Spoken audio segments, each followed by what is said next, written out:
Dans la quête cruciale pour des logements plus accessibles, durables et adaptés, les grands professionnels jouent bien sûr un rôle essentiel. Voici ceux qui sont nommés dans la catégorie Programme innovant. Je suis Julien Pemzec, directeur général de Woodeum et Pitchimo. Le projet Osta est un projet hors du commun. Il a été imaginé en 2017 avec les architectes Ardel et Le Bihan. Nous avons posé un bâtiment sur le périphérique entre Paris et Vanves. Rien n'a été laissé au hasard pour ce bâtiment. Isolation acoustique, qualité de l'air et le poids du bâtiment a été largement travaillé grâce à l'usage du bois qui nous a permis de diviser par 3 le poids de ce bâtiment et économiser plus de 2000 tonnes de CO2. Je suis Louis-Pierre Tonnel, directeur des programmes chez Kaufmann et Broad. PUR, c'est un projet à la hauteur de son environnement exceptionnel. Celui de la ville de la Grande Motte, qui fut la première à recevoir le label Ville Patrimoine du XXe siècle, et celui plus immédiat d'une grande pinède préservée. Le résultat, c'est une magnifique résidence de 43 logements s'intégrant parfaitement dans cet écrin végétal, et laissant la part belle à l'innovation, que ce soit par sa structure champignon, ses ombrières périphériques, ses polyèdres miroirs en façade, ou encore la station de vélo électrique partagée, installée au cœur de la résidence et au libre usage des habitants. Je suis Frédéric Marchal, directeur général adjoint du pôle immobilier résidentiel de Nexity. Quelques mots de présentation de notre projet 2226 essentiel à Lyon Confluence. C'est un projet très singulier, une expérimentation que nous avons voulu réaliser sur Confluence qui garantira à nos clients un minimum de température de 22 degrés l'hiver et un maximum de 26 degrés l'été, cela sans utilisation ni de chauffage ni de climatisation. L'ambition de ce projet, c'est de pouvoir fonctionner sans installation thermique et profiter au maximum de l'inertie naturelle du bâtiment. La mise en œuvre de ce mur préfabriqué en béton de chanvre, c'est l'expression d'un des axes sociétals du Crédit Agricole.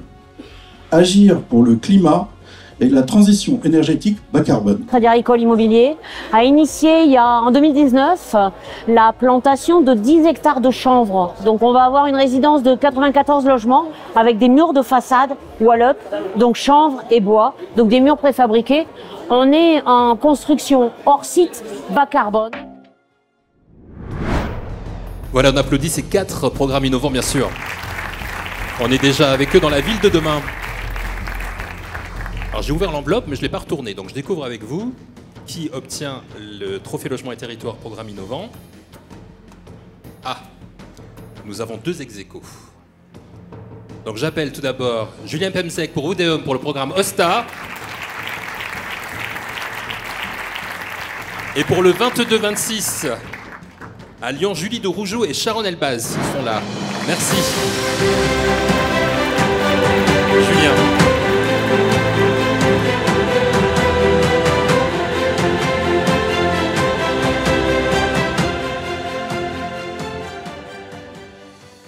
Et ben, je suis très content d'avoir ce prix pour ce projet qui est vraiment un projet hors du commun. Les Parisiens l'ont forcément vu grandir puisque en à peine 2 mois, la structure en bois massif au-dessus de la porte de Brancion est passée de l'étage R0 jusqu'à l'étage R+8. Ce projet, c'est une folie depuis le début. En 2017, on rallume le barbecue à 3h du mat pour terminer le rendu à 12h le lendemain. Ensuite, s'ensuit un parcours du combattant administratif avec un soutien indéfectible, et je tiens à le souligner, de la mairie de Paris et de la mairie de Vanves qui ont toujours cru en cette opération. Un soutien indéfectible également de la RIVP, et je veux saluer notamment Daniel Schneider qui est peut-être dans la salle, et s'il ne l'est pas, il mérite vraiment un hommage parce que là aussi il a été au rendez-vous depuis le début. Pour ce projet, on a dû remonter le périphérique à l'envers depuis la porte d'Ivry. On a mis des détecteurs de mouvement sur cette dalle pour qu'on soit sûr qu'elle puisse véritablement porter ce bâtiment que nous réalisons. Elle verra le jour maintenant, puisque cet été, 114 jeunes travailleurs pourront trouver un hébergement dans un moment où la tension locative est à son paroxysme. Donc on a besoin de projets comme ça. Ce projet, je l'ai dit dans le film, il a permis d'économiser plus de 2000 tonnes de CO2. C'est une vraie prouesse et j'espère qu'on répliquera des expériences de cette manière-là. Donc merci à tous, merci aux architectes également. On a oublié de les citer, Ardel et Le Bihan, qui ont fait un travail remarquable. Merci. Merci Julien. Bon, Stéphane, c'est vous qui Alors, donc représentez Nexity. Je suis ni Julie de Roujoux, Voilà, ni Sharon exactement. Elbaz, je représente les deux à la fois. Et je suis évidemment... alors moi, j'adore recevoir des prix, même quand c'est pas pour moi. Donc l'année Vous dernière, avez bien c'était fait de pareil. mentionner. Ouais. Voilà. C'est Donc je suis remplaçant au pied levé.